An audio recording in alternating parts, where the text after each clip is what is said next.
Hello dear students, how are you all? Welcome back to the session of class 12th chemistry subject and dear students, आज हम chapter surface chemistry के related बच्चों जितने भी आपको comprehension questions आने हैं उनके बारे में डिस्कशन करेंगे। तो इसके रिगार्डिंग आपको पता है कॉम्प्रीहेंशन का मतलब होता है आपको एक पैराग्राफ दिया होता है ऐसे, ठीक है, उसके क्वेश्चंस के आंसर आप लोगों ने करने होते हैं, ठीक है। बहुत इजी वे से होता है, 5 मार्क्स का ये पेपर में आएगा। तो इसमें सबसे पहले जैसे क्वेश्चन है कि substance which alter the rate of chemical reaction without itself undergoing any chemical change, तो उसको हम क्या बोल देते हैं उसमें बच्चों, ये मतलब ये सारा जो पैराग्राफ है this is based on the catalyst. तो कैटलिस्ट के बारे में आपको पता होना चाहिए जो रेट ऑफ रिएक्शन को इंक्रीज करता है without undergoing any change in itself. तो उसमें हम एक्टिवेटर डालते हैं जो उसकी एक्टिविटी को इंक्रीज करता है, और पॉइजन डालते हैं जिसको हम इनहिबिटर बोलते हैं जो इसकी एक्टिविटी को डिक्रीज करता है।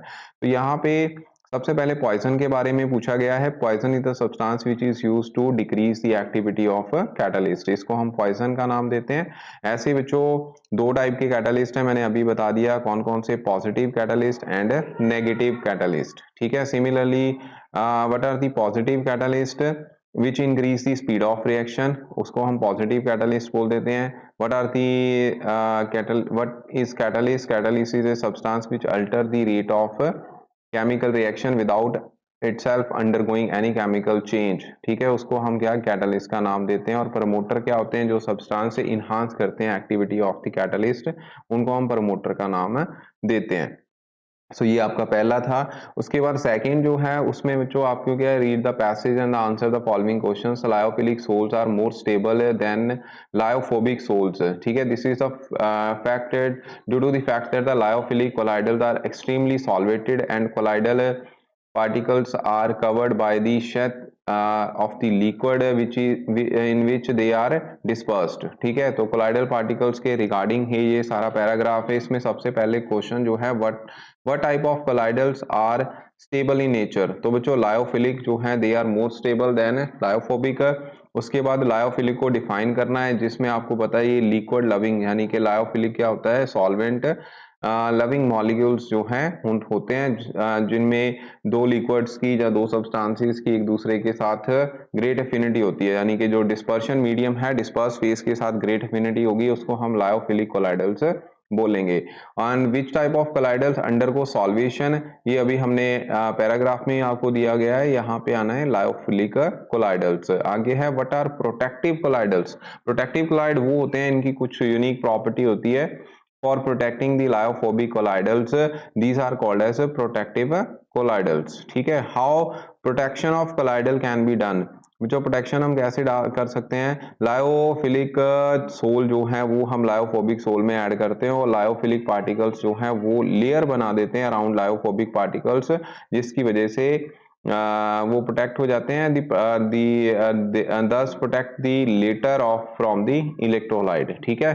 तो इलेक्ट्रोलाइट से वो क्या है वहां पे उसको प्रोटेक्ट कर देते हैं। Next question is read the passage and answer the following questions.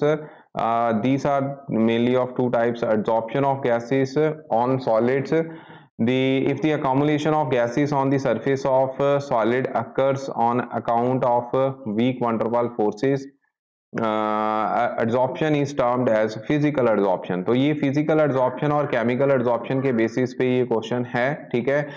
इसमें सबसे पहले आपने एड्जॉर्प्शन की डेफिनेशन आपसे पूछी गई है, वो आपको आती है सभी को, कि जिसमें हायर कंसंट्रेशन जो है वो particles he on the surface होती है।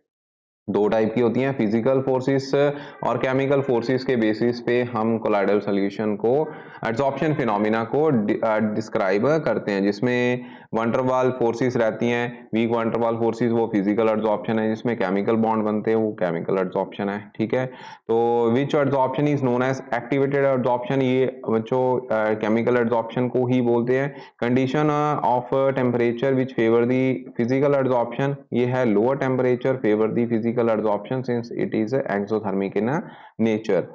What are the type of adsorption, types of adsorption अभी हमने कर ली बात, फिजिकल एंड केमिकल होगा, ठीक है। What type of forces exist in the physical absorption, तो इसमें जो वंडरवाल फोर्सेस जो हैं वो रहती हैं, ठीक है। उसके बाद नेक्स्ट है read the passage and answer the following questions, absorption and absorption phenomena appear to be similar but actually they are not, ठीक है। वेयर इज एब्जॉर्प्शन, ये आपको एब्जॉर्प्शन के बारे में पता होगा कि एब्जॉर्प्शन जो है वो बल्क फिनोमिना इनसाइड होता है, और यहाँ पे एब्जॉर्प्शन में सरफेस फिनोमिना होता है, यानी कि सरफेस के ऊपर जाके पार्टिकल जो हैं वो एब्जॉर्ब करते हैं, ठीक है। तो इसमें याद रखना जो फिजिकल एब्जॉर्प्शन होती है, फिजिकल एब्जॉर्प्शन में बच्चों क्या है ओवरलैपिंग होने के चांसेस रहते हैं, लेकिन केमिकल एब्जॉर्प्शन में क्या होता है वहां पे केमिकल बॉन्ड बनते हैं, इसकी वजह से यहाँ पे मोनोलेयर जो बनती है, फर्स्ट क्वेश्चन आपका यही है। और क्रिटिकल टेम्परेचर है दो गैसेस का, एक का ये है जिसका 130 दिया हुआ, दूसरे का 190 केल्विन में दिया हुआ है, जो कौन सी गैस जो है वो इजीली एब्जॉर्ब करेगी, तो ये याद रखना जिसका क्रिटिकल टेम्परेचर जितना ज्यादा वो उतनी इजीली एब्जॉर्ब करेगी। तो यहाँ पे 190 जो है क्रिटिकल टेम्परेचर किसका है, ये गैस बी का है, जो कि which will be more readily absorb, ठीक है। Do physical and chemical absorption very similarly in with the increase in temperature, no. इसमें क्या होता है फिजिकल एब्जॉर्प्शन जो है टेम्परेचर इंक्रीज करने के साथ डिक्रीज करती है, लेकिन केमिकल पहले इंक्रीज करती है फिर डिक्रीज करती है, ठीक है।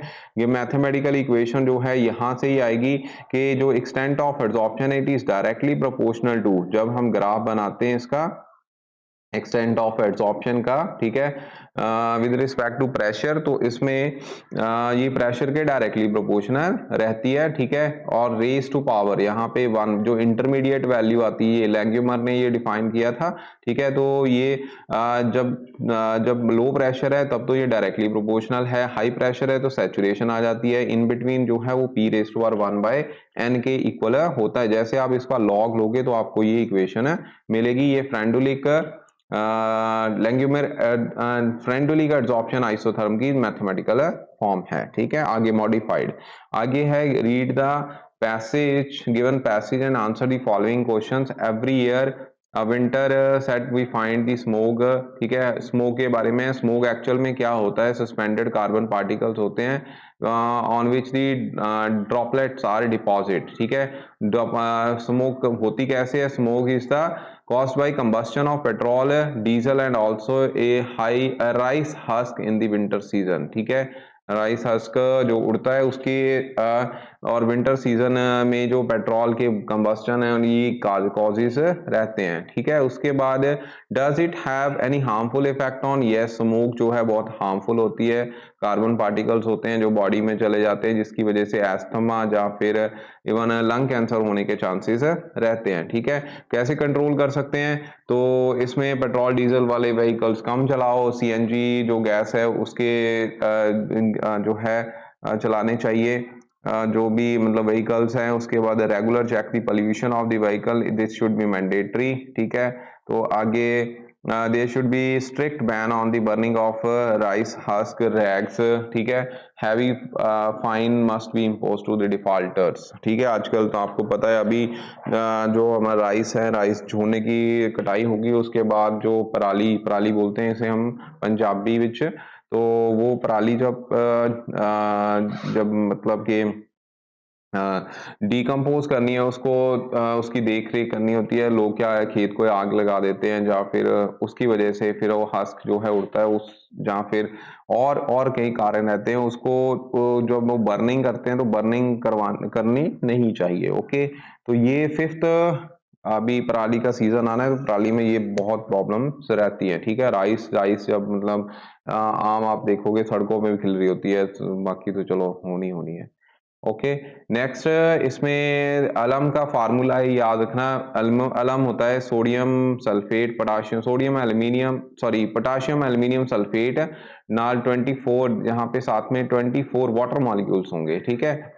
which concept of colloidal solution is used here, यहाँ पे coagulation process जो है होती है, ठीक है। एक्चुअल में ये ब्लीडिंग पर्पस के लिए यूज करते हैं, alum is used to stop the bleeding. तो हीमोग्लोबिन जो है वो आपको पता है पॉजिटिवली चार्ज कोलाइडल पार्टिकल्स होता है, जो सल्फेट आयंस हैं they will be available by the potassium ion to neutralise the charge and get coagulated, hence जो ब्लड है वो थिक हो जाता है और ब्लीडिंग जो है स्टॉप हो जाती है, जिसको हम क्या बोल देते हैं, कोएगुलेशन प्रोसेस। ठीक है, ऐसे ही बच्चों ये एक कॉम्प्रिहेंशन टाइप क्वेश्चन है, इसको आप नोट डाउन कर लो। ठीक है, स्क्रीनशॉट ले लो। ऐसे ही बच्चों एक ये पैराग्राफ है, ठीक है, ये लैंग्यूमर बेस्ड है। ठीक है, मोनोलेयर फिजिक जो मोनोलेयर है वो केमिकल एड्सॉर्प्शन में रहती है, याद रखना।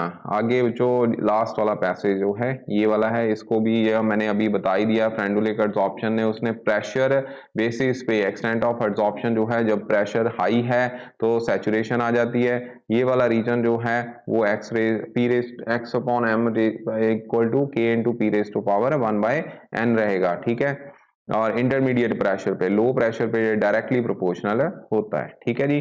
तो ये आप लोगों ने अब बच्चों सारे के सारे जो है क्वेश्चंस कर लेने हैं। ठीक है, ऐसे और भी कई सारे हैं, लेकिन चलो ये इंपॉर्टेंट थे वो तो मैंने आपको करवा दिए। Thank you.